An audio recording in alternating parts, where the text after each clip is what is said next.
Salam dan bahagia. Dalam video ini kita akan belajar bersama mengenai focus group discussion atau yang lebih sering dikenal dengan FGD. Apa sih yang kita sebut sebagai FGD?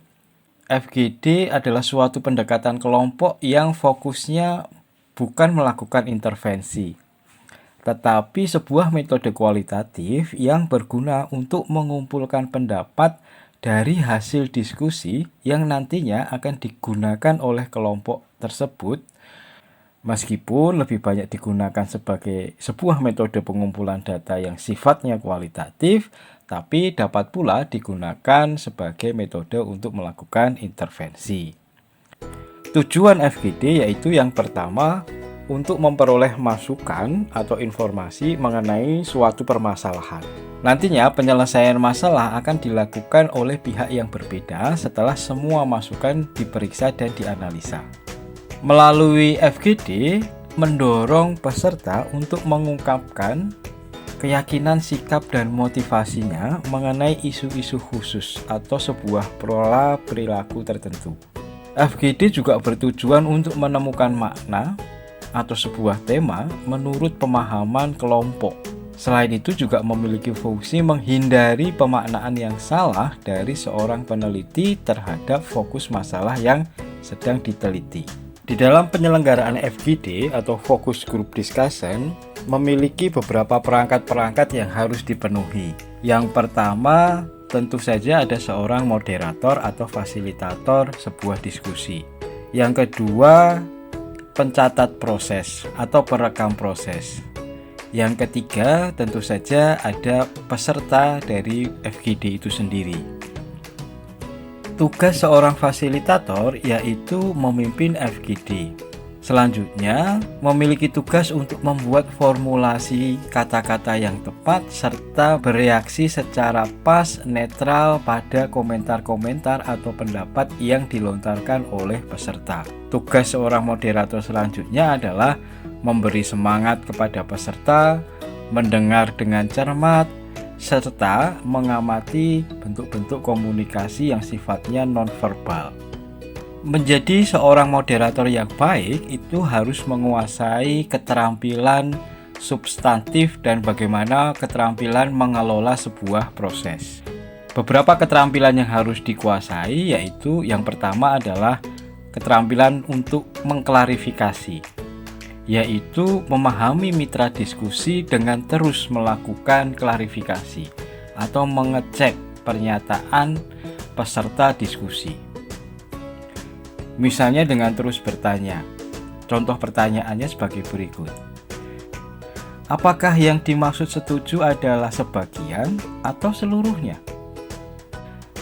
Keterampilan selanjutnya adalah keterampilan reflektif, yakni keterampilan untuk mengulang cerita, untuk memberikan umpan balik kepada peserta untuk mencari konsistensi dari sebuah pernyataan yang dilontarkan. Misalnya begini. Di awal, ibu menyatakan tidak setuju, tetapi barusan ibu mengatakan senang menjalani proses ini. Mohon dijelaskan alasannya. Keterampilan yang selanjutnya adalah keterampilan untuk memotivasi peserta serta melakukan probing. Yang dimaksud memotivasi adalah untuk membangkitkan semangat dari peserta untuk berpendapat, bercerita, serta mengungkapkan pemikirannya. Misalnya begini, menarik sekali. Bisakah Bapak lanjutkan cerita tersebut? Seorang moderator juga harus memiliki sensitivitas atau kepekaan terhadap semua hal yang berkaitan dengan proses FGD. Karena di dalam FGD itu tidak mencari konsensus saja, sehingga seorang moderator itu harus peka atau sensitif terhadap beberapa perbedaan-perbedaan yang muncul di sana. Perbedaan tersebut itu juga harus diperhatikan. Misalnya ada seorang peserta yang menyatakan pendapat berbeda. Kita sebagai seorang moderator meresponnya dengan seperti ini. Pendapat ibu tadi memberikan sesuatu hal yang berbeda. Saya perlu mencatat itu sebagai bagian pertimbangan yang penting. Perangkat selanjutnya yang harus ada di dalam proses FGD adalah seorang pencatat proses atau perekam proses. Tugas dari seorang pencatat proses adalah mencatat seluruh proses diskusi, utamanya tema-tema atau suasana yang muncul di dalam FGD, seperti perbedaan pendapat, konflik yang muncul, adanya inkonsistensi dari peserta, lalu kemudian ada perasaan-perasaan yang dikemukakan, siapa yang paling dominan dan pada topik apa. Tugas selanjutnya adalah sebagai seorang asisten moderator untuk memberitahu permasalahan yang luput dari perhatian seorang moderator. Moderator juga dapat bertanya pada pencatat proses untuk mengecek apakah ada beberapa hal yang memang terlewat belum dimunculkan di dalam proses FGD. Perangkat selanjutnya di dalam sebuah proses focus group discussion adalah tentu saja adanya peserta. Di dalam menyelenggarakan FGD perlu mempertimbangkan tingkat homogenitas dan heterogenitas peserta sesuai dengan tujuan FGD. Pada prinsipnya semakin homogen justru malah tidak perlu FGD, cukup wawancara saja. Karena kemungkinan pendapatnya akan sama. Sehingga buat apa harus melakukan diskusi secara kelompok? Cukup satu orang saja untuk diwawancarai. Namun, semakin heterogen tentu juga akan sulit untuk dianalisis karena variasi pendapat, variasi pengalaman, status sosial itu juga terlalu besar. Homogenitas dan heterogenitas tergantung dari aspeknya. Tidak soal misalnya manakala jenis kelamin, agama, usia. Homogen namun memiliki pengalaman yang berbeda. Selanjutnya mari kita bahas mengenai keunggulan FGD tinimbang beberapa metode pengumpulan data yang lain. Keunggulan FGD yang pertama adalah mampu menghasilkan informasi, ide, dan pandangan yang lebih luas. Selain itu, FGD juga dapat memacu reaksi berantai, respon yang beragam, dan sangat memungkinkan untuk menghasilkan ide-ide yang baru. FGD juga memiliki keunggulan dalam hal suasana yang lebih menyenangkan dan mendorong orang untuk berpartisipasi mengeluarkan pendapat. Selain itu juga FGD dianggap lebih aman, lebih bebas dan leluasa mengekspresikan perasaan serta pikirannya dibanding secara perseorangan. FGD juga dapat memacu penyampaian pendapat atau sikap secara spontan di dalam merespon sebuah pertanyaan. Lalu apa kelemahan FGD?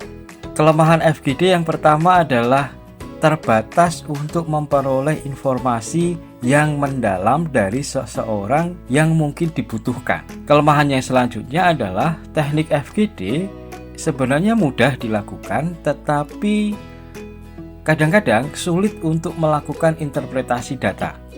Selain itu juga FGD memerlukan fasilitator yang memiliki keterampilan tinggi di dalam memandu sebuah proses diskusi. Selanjutnya mari kita bahas mengenai tahap-tahapan penyelenggaraan dari focus group discussion. Yang pertama adalah tahap pembukaan.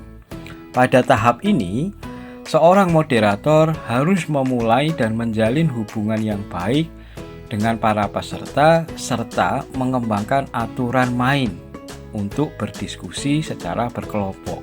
Selanjutnya, seorang moderator juga harus menerangkan tentang tujuan umum dari FGD ini, agar para peserta dari FGD ini memahami dan bersemangat untuk melakukan focus group discussion.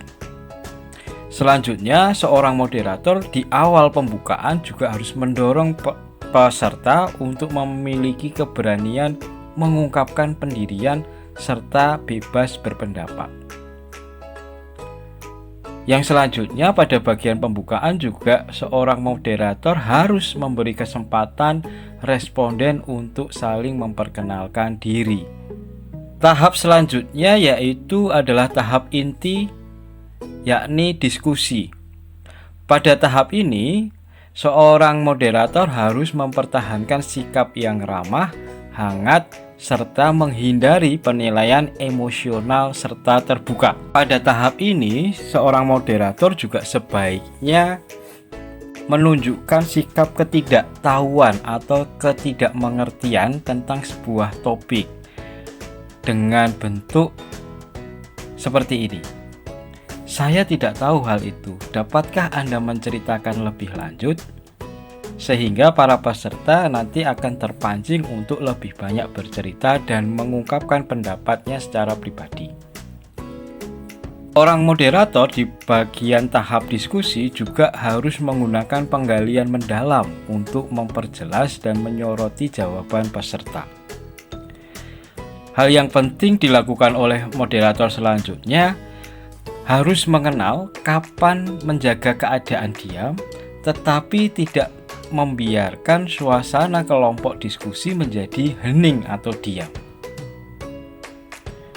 Hal yang lain harus mengenalkan kontroversi dan penyataan salah apabila dibutuhkan untuk memantik sikap atau pendapat dari peserta diskusi. Tahap selanjutnya yaitu penutupan FGD. Pada bagian ini, seorang moderator harus menjelaskan kepada peserta bahwa diskusi tentang masalah atau topik akan segera berakhir. Apabila diperlukan, sampaikanlah secara singkat poin-poin penting hasil dari proses diskusi.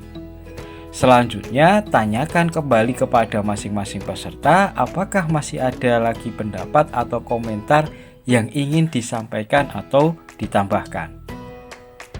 Selanjutnya, sampaikanlah juga rasa terima kasih kepada peserta atas partisipasi mereka dan nyatakan sekali lagi bahwa pendapat-pendapat mereka semua sangat berguna. Setelah proses FGD selesai, maka yang harus dilakukan adalah sesegera mungkin untuk menulis hasil laporan dari FGD. Beberapa hal yang harus ditulis di dalam laporan FGD adalah sebagai berikut. Yang pertama adalah konsensus, yaitu persamaan pandangan pada peserta FGD tentang sebuah persoalan yang sedang dibahas. Yang kedua, perbedaan pendapat yang terjadi.